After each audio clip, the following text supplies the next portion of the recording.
Hi, I'm Tom and just one pack, and this is AC on the short Alpha Clash podcast where I'll talk all things Alpha Clash on my way to work. We are doing spoiler season for Echoes of Eternity, the sixth set of Alpha Clash. Now, I'm not going to do spoilers per se in this episode, but I haven't talked about a single card, and I want to dig into it because there are some really interesting bits here. So let's do that. Now, the way I want to do this is by taking one contender. We know that there would be 7 of them, but I'm going to take one of them and sort of explore how I see that contender wants to be played, right? And what cards may or may not support it from what we know at time of recording. Now, to start this off, because I might want to do all of the contenders as they come out, I'm going to start this off with Cadavros. Cadavros, Prophet of Despair, is a green contender in the Discarded affiliation. He is a 0-1, so he follows along with Krung in that matter. The previous discarded, the only previous discarded contender. More on that in a later episode. It has 20 life. And has a very interesting ability. So let's sort of dig a little bit into that. So the 20 life ability of Cadavros, which lore-wise, if you don't know, as far as I remember, is the creator of he's a scientist that sort of helped create the Discarded, right? So could we see he's the odd uncle of the Discarded, something like that. But he has this interesting ability. I'm going to read it out loud because otherwise, you sort of need to. There's a lot of moving parts. Let's put it this way. So here's the thing. His 20 life ability says action, meaning once per turn, right? Discard a clash card with a specific resource cost less than or equal to your resource count.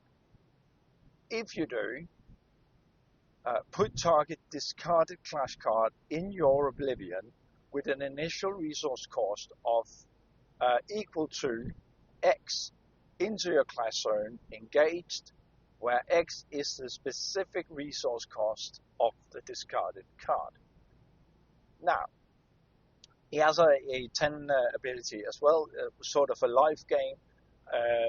If both clash cards in a clash die, then he gains 1 life.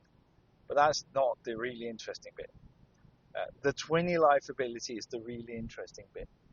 Now, just to break it down, the way this would be played is I have something in my Oblivion that I want out for one reason or another. And in order to do that, I can discard a card from my hand that has the same number of pips, these these colored diamond triangle things underneath the cost, the specific resources you need, specific color bound resources you need, has exactly the same amount there as the card I want out costs. Now, it doesn't have to match in color. That is really important. But it has to have the same amount of specific resource costs. Right? Also, I have to have at least that many resources in my resource zone. They don't have to be active. They can be engaged. I just need to have at least that many resources there. If all this falls into place, I discard the card. Then I can take that card out of Oblivion, put it into my clash zone, engaged, and continue playing. Now, the great benefit of this is, of course, that I do not have to use resources to do this. That is very, very neat. but it also hints, and that's the first bit of this, it hints at this tribute cost of playing things from your oblivion. Now, discarded and death primarily have, at least to my understanding, has had effects that play things from your oblivion. Now, Cadavros sort of leans heavily into that, where Lord Krong were more of a, it was more of a side effect for you to do that, right? Cadavros wants you to do this for him, right? So he leans into that, and he leans into this. You need to pay with other resources than resources in order to get a card into your accessory set, or at least to cheat it in a little bit. Now, there is more on that on later card, but that has not been a thing before. Well, sort of, because other cards have had discard abilities. So, is it worth it though? Well, to look at this, in order for this to be worth it, in my opinion, or my evaluation, we sort of need for there to be some benefits to this, right? So, in my understanding, we need either to get a benefit from the card we play, or from the card we discard in order to do this, right? So there must be a reason for doing all this. Now, one reason, of course, is that you get a card out without paying the resource cost, but then you need a draw engine not to run out of cards in hand way too early, right? So that's a balance there. So there is a benefit there, but you need somehow to draw the cards up. All that said, that made me look into what benefits would I have for cards that could be interesting to get back from Oblivion that does not do that on themselves, right? Or by other means. Now, having said that they don't do that by other means, turns out to not be exactly right. The thing is, the normal specific resource cost on cards, or at least on discarded cards, which you probably would lean heavily into, right? The normal cost, specific resource costs, are 1, 2, and 3 in a bit rare cases. So then there are plenty of ways to get 1, 2, and 3 cost cards back out. Not always into your clash zone, but you out as an ambush card or back in your hand. So the resources, the cards you can play, are more or less the same as you could with existing cards. So there isn't a huge scaling there. Remember, you have to hit it on the nose as it is written at this moment, right? So having that, it is a 1, 2, or 3 cost. Now, is there anything interesting in 1, 2, and 3 cost cards? Sure there is. There's the Necrotic Krung, for instance, which we almost always see Krung players sort of fishing around for in the Oblivion once you killed it. And in there lies a hint of what I think the strategy is. Right? So there are cards that could be interesting. Gur, the 1 cost Gur, is an excellent symbol for something like this. But what would you discard to do this? Well, in order to have an extra benefit to this, you want to discard things that you actually want in your Oblivion. Now, there are actually a few cards you really do want in your Oblivion. Now, before I tell you all about those, remember this is the actual resource cost that you have to match. So some cards have a lower cost when you play them from Oblivion. One thing is a card like Rislack. For Rislack, Ferocious Threat, I think. That card costs only 2 when you play it from Oblivion instead of the normal 3. However, you have to use a 3 specific cost to cast him for this. However, he does provide you with 2 specific resources for the Cadavros effect. So having him out there makes him cheaper for you to play if you discard him to get something out. And that means that for 2 resources, you will get both the Lord Krong the 2/2 Necrotic Lord Krong out, and a Rislag, which I think is a 2/3 for just 2 resources, right? So, and the only prerequisite for that is that that Rislag is in your hand and Krong is in your Oblivion. That is not terrible. Another thing is that there are things like Truck Unusual Assistant, or another discarded clash card, black discarded clash card, that you might want to have in your Oblivion. The reason being that you can banish him from your Oblivion to activate the portal. Now, usually as a discarded player, you want the portal to be open. So if you're playing against someone who keeps closing it, then it's nice to have a Truck in your Oblivion just in case. And you can discard him. It costs nothing to banish him, right? And now you can discard him and get something back as well. So there are cards in the existing card pool that you do want to have in your Oblivion for one reason or another. Now that brings me around to an interesting card that came out or is coming out with Echoes of Eternity. Now he's not a 2 actually, but I'm going to go with one first. There is a card. I've only seen it as a Team Covenant box promo, but I'm guessing it comes out with a more dull art in the regular boosters. That one is Cadavros Wild Virtuoso. Pardon the expression there. Wild Virtuoso. Now, what he does is, he's just to set the scene here, he's a green discarded card. He's a 4/4. He's a 4 cost 3/3. So he's a little bit expensive.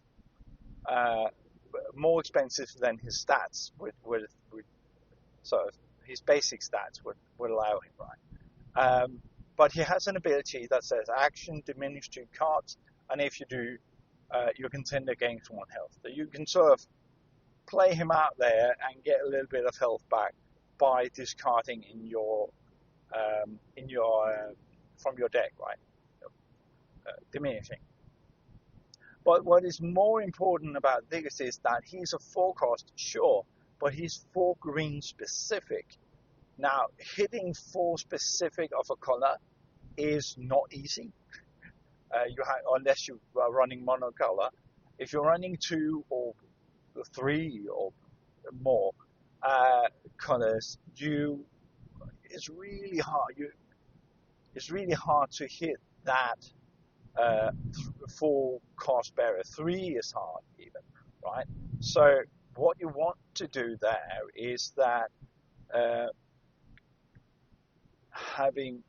so you want to be sparingly with things with that big of a specific cost, or rather you used to want to be sparing with a specific cost like that, because the beauty of this is that now you don't have to.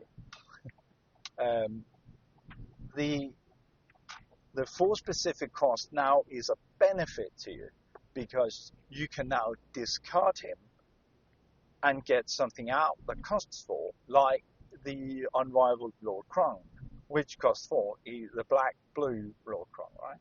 Should you just happen to have had him discarded earlier, now you can diminished or killed some other way, you can actually get him back. And that is not a bad choice. What is even better with the Cadavros Clash card is that it has a specific ability that says if this card is discarded from your hand by a contender ability, you may draw a card.